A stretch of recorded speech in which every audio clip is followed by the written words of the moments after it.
Assalamualaikum warahmatullahi wabarakatuh. Perkenalkan, saya Rinto Putra Madona, mahasiswa Universitas Negeri Padang, PP17.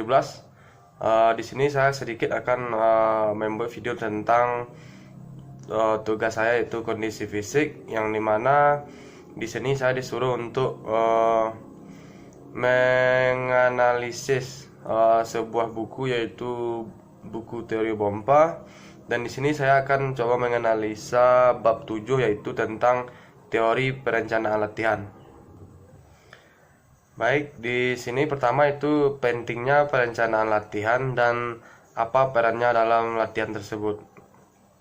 Nah, proses perencanaan dalam latihan ini adalah suatu prosedur yang sangat penting yang harus dimiliki oleh seorang pelatih untuk mencapai targetnya atau tujuan yang direncanakan. Dan di peranannya yaitu supaya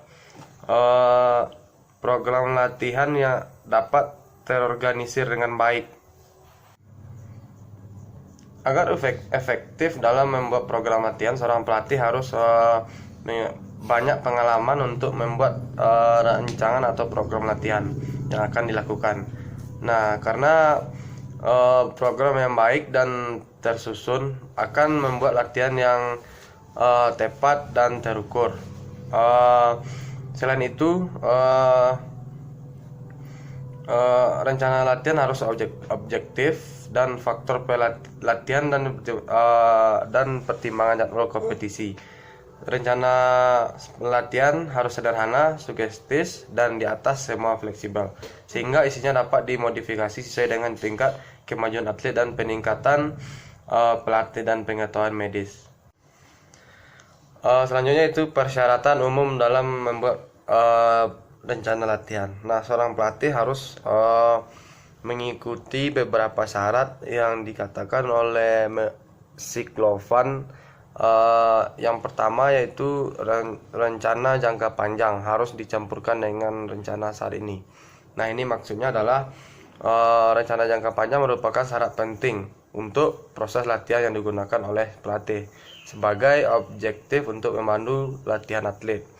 Nah, program jangka panjang ini banyak macamnya, ada 10 tahun, tapi maksimal mungkin bisa 15 tahunan.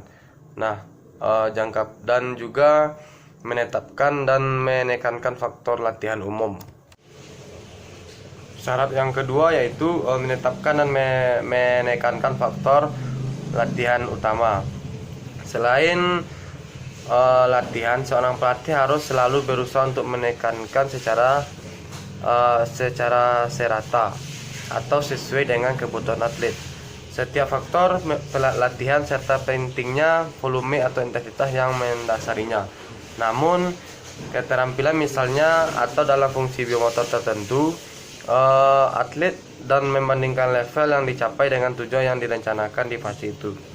Nah, proses ini memungkinkan tidak hanya kesimpulan tentang keuntungan dalam faktor latihan, tetapi juga ini bahkan lebih penting kesimpulan mengenai area di mana atlet tidak mendapatkan atau bahkan mungkin telah kehilangan beberapa kemampuan. Ya, selanjutnya yang ketiga yaitu rencana pencapaian berkala.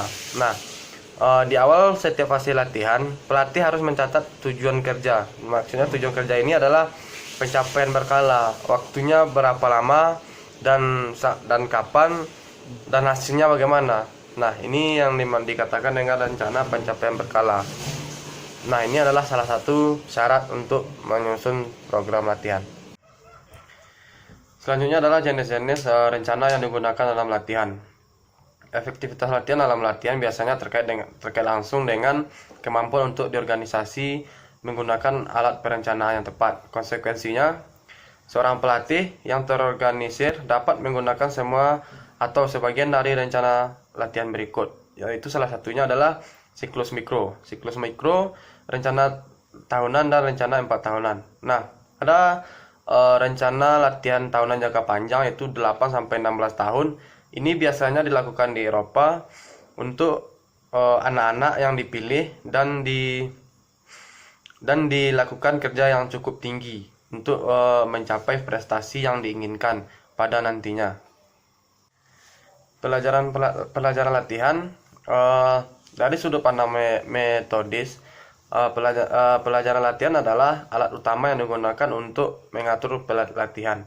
Di dalam latihan, berbagi pengetahuan dengan atlet adalah tugas seorang pelatih. Nah, di sini maka seorang pelatih harus mempunyai wawasan yang luas dan ilmu yang cukup untuk mendidik atlet-atletnya.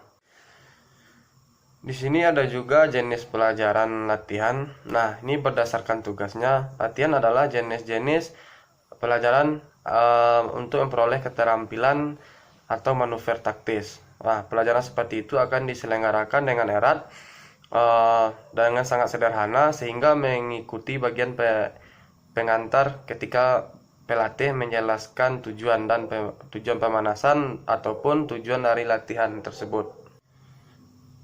Dan jenisnya yaitu adalah pelajaran kelompok. Dan untuk beberapa atlet dan tidak harus menunjuk pada olahraga tim karena dari olahraga individu dapat berlatih bersama. Yaitu contohnya adalah maraton.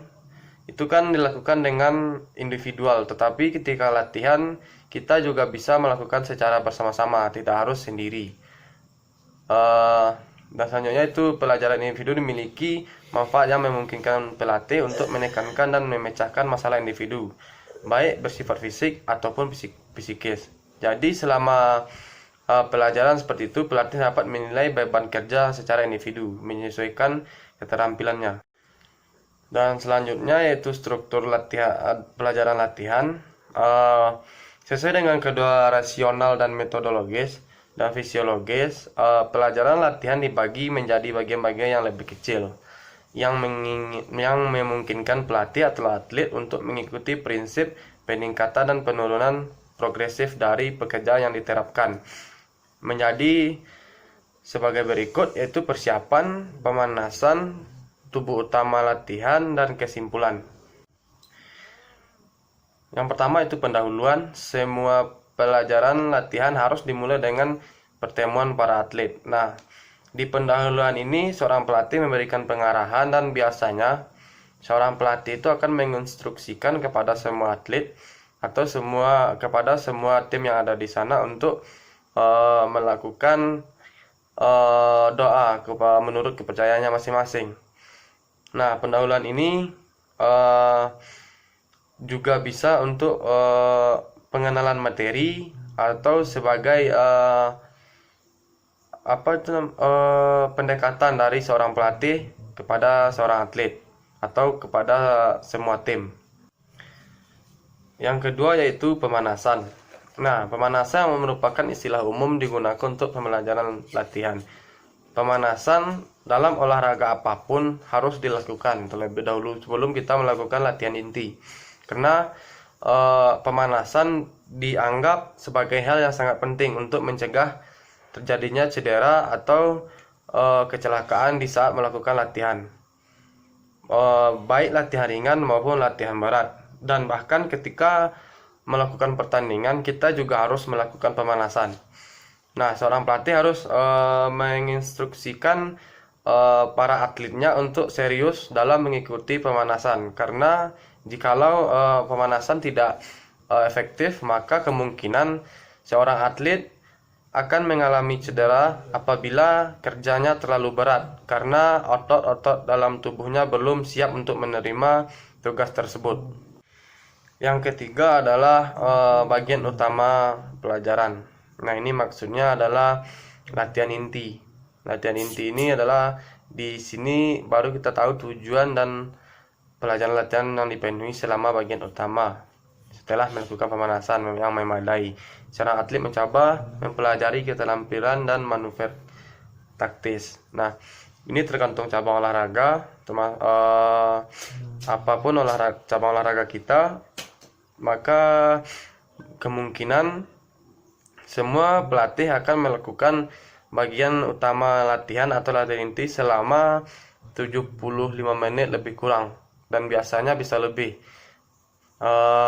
Sejauh konten pelajaran untuk atlet yang kurang maju, yang bersangkutan, yang bisa disarankan pada awalnya atlet harus melakukan gerakan yang ditakdirkan untuk belajar dan menyempurnakan teknis. Yang kedua yaitu pengembangan kecepatan dan atur koordinasi. Yang ketiga pengembangan kekuatan dan akhirannya. Dan yang keempat yaitu adalah kesimpulan atau latihan penutup. Nah, ketika atlet telah melakukan pemanasan, latihan inti, dan yang terakhir atlet harus melakukan kesimpulannya atau kalau dalam bahasa Indonesia adalah pendinginan dalam latihan, karena ini sangat dibutuhkan supaya keadaan atlet beristirahat biologis dan psikis secara normal dan diturunkan secara perlahan. Dan yang perlu diingat, setelah melakukan latihan berat, kita tidak boleh langsung berhenti atau langsung pas kita lari dan setelah kita selesai pada garisnya, kita tidak boleh langsung berdiri. Kita harus jalan dulu, kita harus lari lambat-lambat, dan pokoknya intinya kita tidak boleh berhenti mendadak gitu. Nah, selanjutnya dari awal yang kita bahas tadi, selanjutnya adalah durasinya, berapa lama waktu yang kita pakai untuk melakukan aktivitas yang telah kita jalankan tadi. Biasanya pendahuluan itu biasanya 5 menit, persiapan atau pemanasan 30 menit, dan latihan inti 75 menit, lalu pendinginan atau kesimpulan itu adalah 10 menit. Total semuanya adalah 120 menit. Di sisa waktu yang diberikan untuk pelajaran 3 bagian.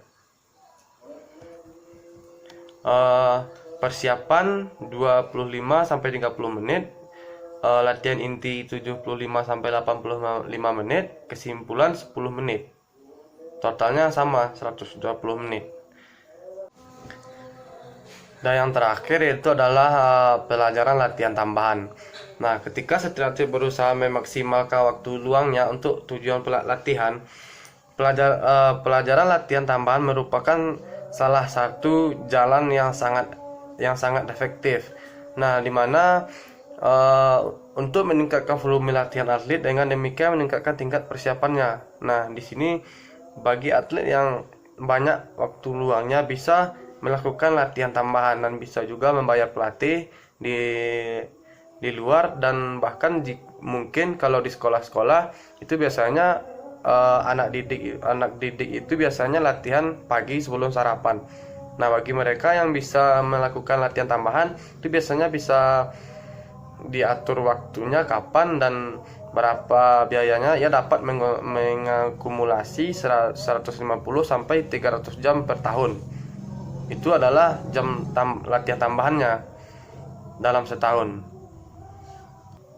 Baiklah, itulah sedikit penjelasan dari saya tentang materi ini. Semoga ada manfaatnya. Terima kasih. Assalamualaikum warahmatullahi wabarakatuh.